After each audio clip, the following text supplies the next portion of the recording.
game is set basically at the last half of the 19th century, primarily in Louisiana. We have a large open world map. Players can pick a number of targets that they want to try to track down. Be very, very quiet and tell if you're frustrated. The bosses have left traces in the maps, and that means that also people are looking for the same tracks and they're going after the same stuff, and you're going to encounter other players there. You're way too visible there. Get some cover. You're trying to follow the track of the boss you're hunting down, and all of a sudden you're hearing that thing that sticks out that you know is not AI. So you see birds rising up somewhere. Oh, maybe player triggered them. You hear some distant gunshots. You see some flashes in the woods. And that is the moment where you go like, okay, buddy, there's a player. I heard somebody reloading. Somebody's fiddling with some lock. Somebody's opening a gate. Somebody walked too close to some dog kennel. There's somebody around me and I don't know where it is. So the resupply center is over here. Your voice is casted out in a proximity around you. So if you're too far away from your partner, suddenly they can't hear you. If you're too close to an enemy, suddenly they can. And the most scary moments of this game is when I'm in some dark bush somewhere, and I'm hiding around, and I'm just hearing people moving, talking. And I don't want to move. If I make the wrong call, I'm dead immediately.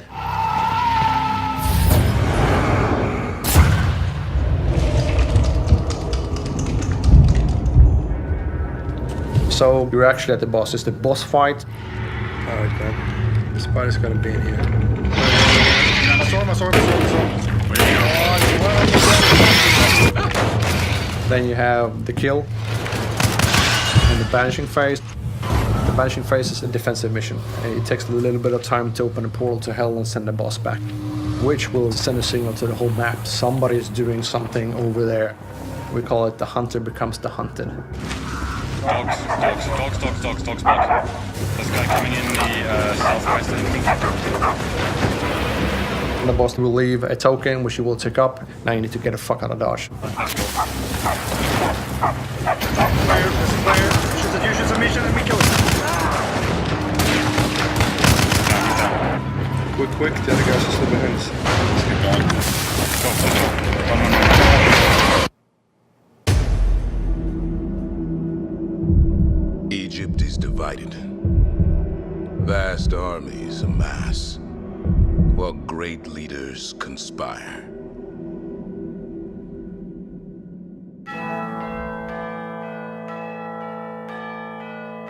Ptolemy, the boy king, he wants the entire region kept under heel. If you ally with my system, I will kill every last Roman in Alexandria. But he is a puppet. We do not know who pulls the strings.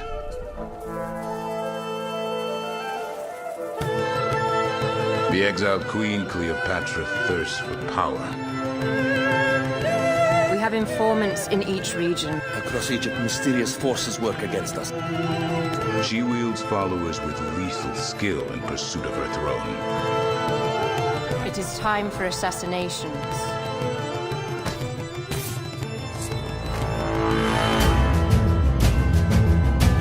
Caesar, the legendary tactician, with the might of Rome at his back.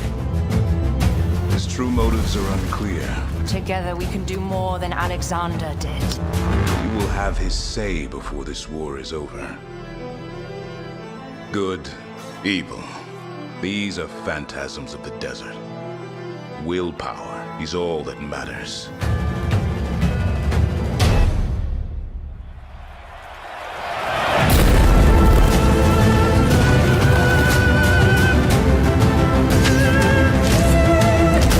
You may not be a king, Bayek, but history follows you.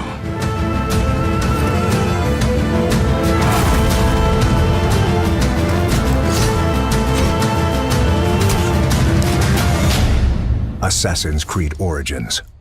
Available October 27th. And here we see the player needs to fight a little bit to get the fish. Nice, catch of the day on the menu. So it's nice to unwind with some fishing every now and then, but we know the cult isn't taking any breaks because they have an apocalypse to prepare for. As you explore the county, you'll come across cultists working hard to serve Joseph, the father of their cult. They're taking food and supplies for their bunkers, they're blocking the roads so no one can escape, and they're destroying resources so the resistance can't use them. And it looks like we've spotted something up ahead. Yeah, let's take out our binoculars. Alright, seems like there's a small group of cultists there, Mari. Alright, so this looks like a forced baptism. What do you say we get in there, Phil? Yeah, let's do it. Go, Boomer! Alright, Boomer showing off one of his skills. This can really be a game changer in a fight where you're a bit low of ammo or you don't have the right weapon for the situation. He's a good dog. You know, Boomer's a great all-rounder who can support any playstyle. Even without your commands, he'll fetch guns for you, take down cultists in a fight, and he'll tag enemies and animals from far away with his keen sense of smell. And it looks like we got one here. Let's do it. Pedal to the metal. That boss bobblehead didn't even move. We're so good. We got him glued onto the dash. That's it. Boom. So it sounds like we're listening to the cult radio station. I gotta say, some of their hymns are pretty catchy, Phil. It's pretty addictive. I agree. This is the home of Nick Rye. He's a crop duster and a family man. He's doing what he can to keep his family safe and keep the cult from getting his plane, but it looks like they've beaten us here, so let's jump right in. There's no time to waste. And let Boomer kind of create distractions for us to get behind cover and help Nick fight the cultists. In Far Cry 5, you'll need to improvise and choose from a vast arsenal of weapons and find elements in the environment to take down the enemy. There we go.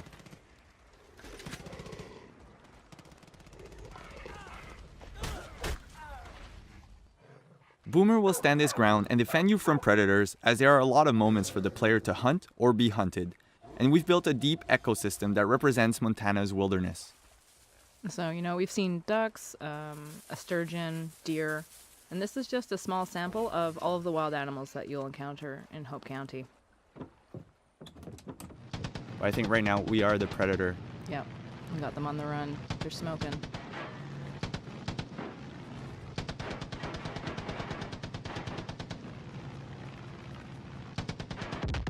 And we did it. Well done. Dead Matter is a true sandbox survival horror game. You will fight to survive in a zombie-packed, post-apocalyptic world, designed from the bottom up to foster whichever playstyle suits you best. Home to many threats, post-apocalyptic Alberta will throw everything it can at you, from hordes of flesh-crazed undead, to AI trying to make their way through the world, and of course, other players that are doing what they can to survive. Though above all else, mistakes are killer. Plan accordingly. Our massive world is based on Alberta, Canada, and it is designed to deliver an immersive world that is packed full of landmarks begging to be explored. We've developed a huge variety of procedural generation tools with artist control in mind. These tools allow our very small team of artists to deliver a large, detailed, and immersive world. All of the tools we are currently showing will be available to the modding community. The metagame manages the loot economy, the electricity and water flowing through the map, trees that have been chopped down, potential sources of contamination for resources, as well as the weather, including a season cycle. AI and zombie movement are also tracked via the metagame, and can trigger events especially if there is a large group or horde present. These events can be interacted with and will result in potential rewards or penalties depending on your actions. Our largest design goal is replayability. Experienced players, especially those that enjoy the PvE and cooperative elements of our game, will find every session to be different from the last. This is important because we want to play our game too. There is also a variety of buildings that you can choose to reclaim in order to aid your long-term survival. This quiet, unassuming suburban home is our first example of a building that you can reclaim. That, yes, you can move furniture around, you can place lights, lanterns, generators, anything, even barricade your own windows the way that you want. It is your house. Though, no matter where you decide to stay, You'll be responsible for getting the power back up, getting some water barrels, as well as maybe setting up some furniture. Another option to choose from is a loot-filled industrial warehouse. This is for players that like to customize their gear as well as build things. If you're more of a fan of driving things, then the gas station and auto repair shop is more for you. Like the vehicles you were looking at right now, all weapons in our game are customizable. Currently we have over 50 unique melee weapons and counting in our game.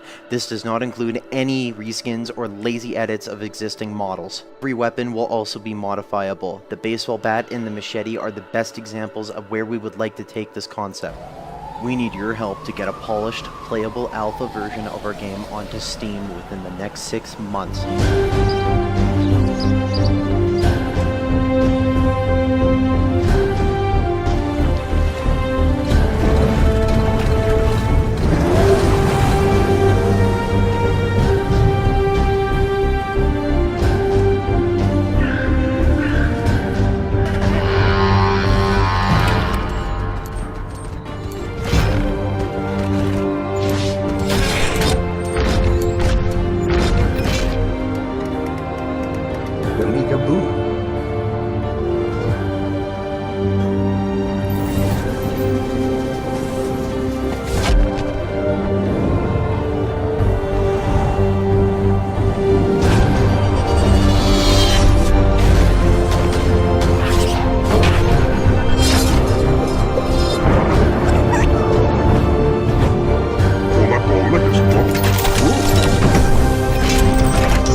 Henry!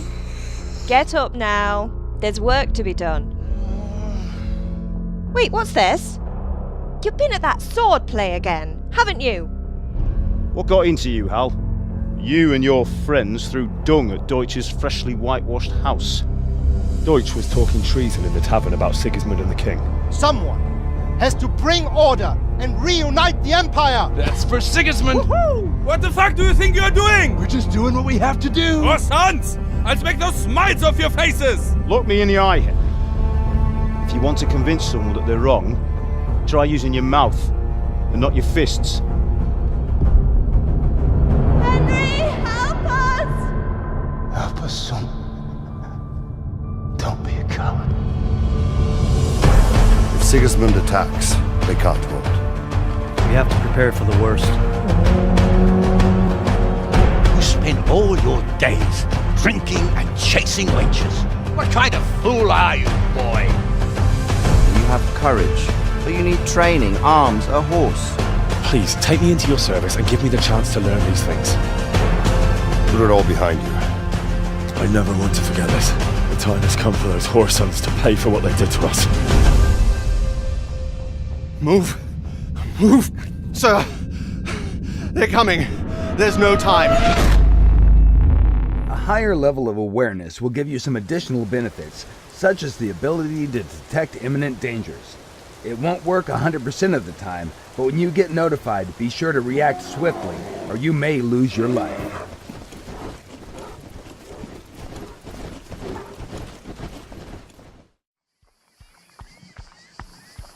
Okay, let's cover the stealth skill now. The stealth skill is linked with the dexterity attribute, but it also depends on other factors. To determine the final level of noise that your character makes, we first analyze the type and amount of gear your character carries. Then we take into consideration the movement and ground material type. This is the starting point of the noise level calculations.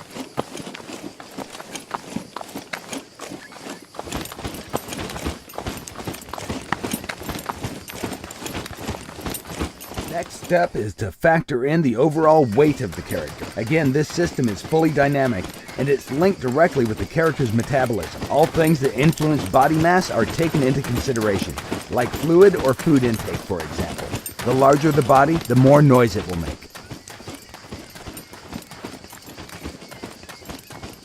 Don't you simply hate when you think that you're safely hidden far away in dense foliage just to realize that you stick out like a dog's balls? In Scum, our methods allow players to be equally competitive regardless of the graphical settings they use to play the game. The guy at camp is preparing some delicious beans. Let's call him Donald.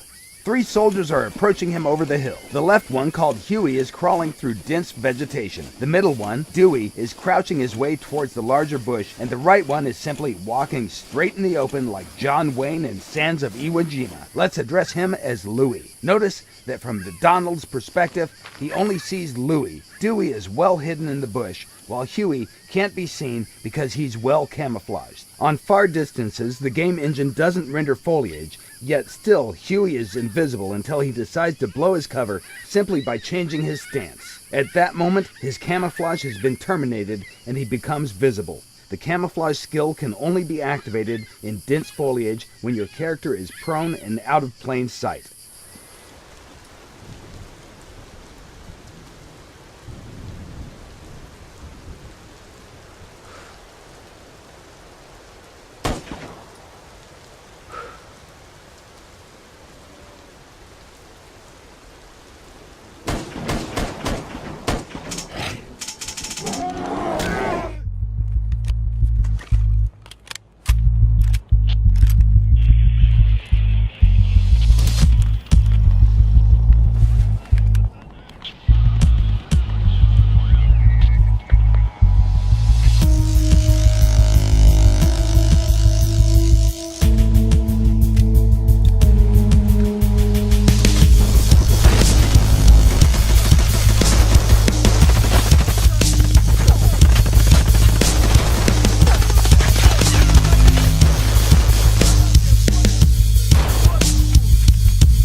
Extinction takes place in a lush, vibrant fantasy world, full of painterly textures and bright, rich colors.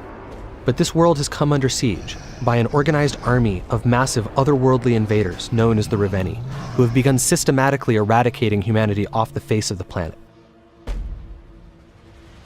You play as Avil, one of the last of the Sentinels, a legendary group of warriors with the skills and tools necessary in order to take down these massive foes. The gameplay in Extinction emphasizes high-speed traversal around the environment. In addition to the basic jump and double jump, Avil can also run horizontally along walls, run vertically straight up walls, air dash through the sky, come floating back down gently, can bounce off of springy objects in the environment, such as building awnings or treetops, and can use his whip like a grappling hook to get around. When he does this, time slows down, giving him time to plan his next move and make split-second decisions. Of course, Avil's ultimate goal is to save as much of humanity as possible. He needs to protect them from the constant onslaught of the ogres and their minions. He does this by engaging them in real-time, skill-based combat.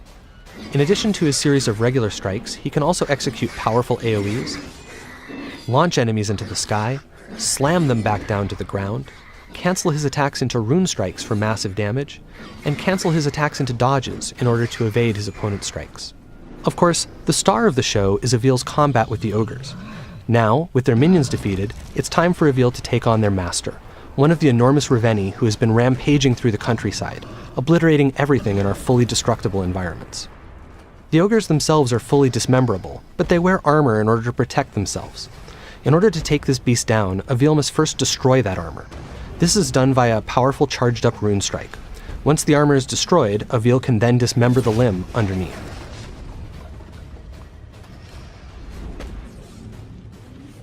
Dismembering limbs like this builds energy which Avil will need to ultimately be able to strike the finishing blow. And as you can see, this ogre is none too happy about the loss of its leg, and Avil has to dodge its attacks while also trying to remove the remaining armor in order to get to the limbs beneath them. This is an extremely dangerous situation to be in because if any of these blows actually manages to hit Avil, it will be death in a single hit. Having now absorbed enough power and weakened the ogre sufficiently, Avil's now ready to go ahead and strike the finishing blow. Using the traversal options we showed off earlier, Avil is able to climb up the ogre's back, take out its helmet, and deliver the coup de grace.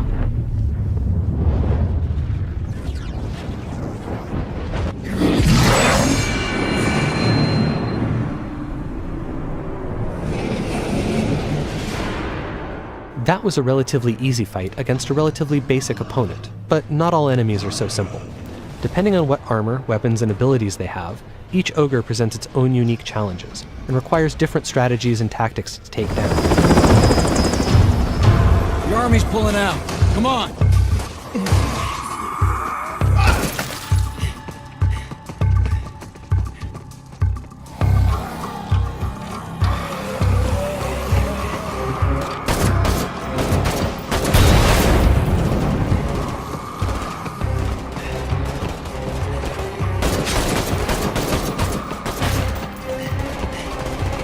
Last truck, get in.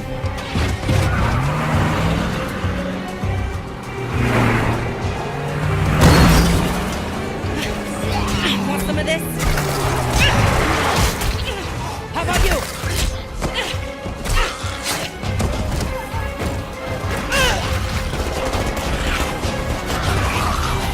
How will you decide who belongs? Thanks. I owe you.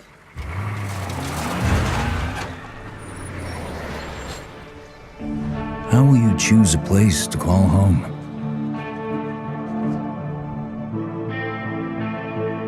How will you build it?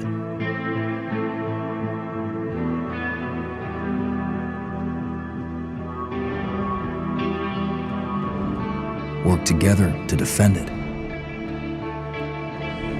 from the terror just outside the walls.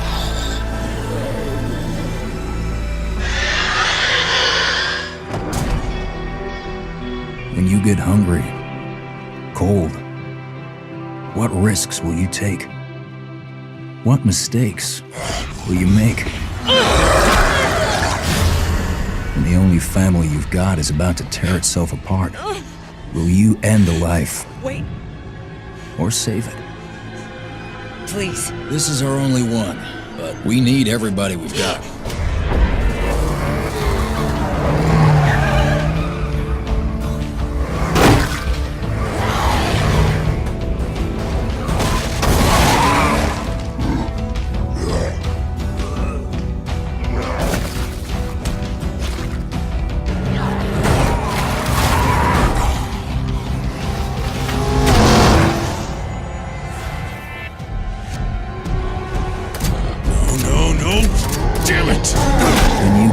Too deep and realize no one gets a second chance. No!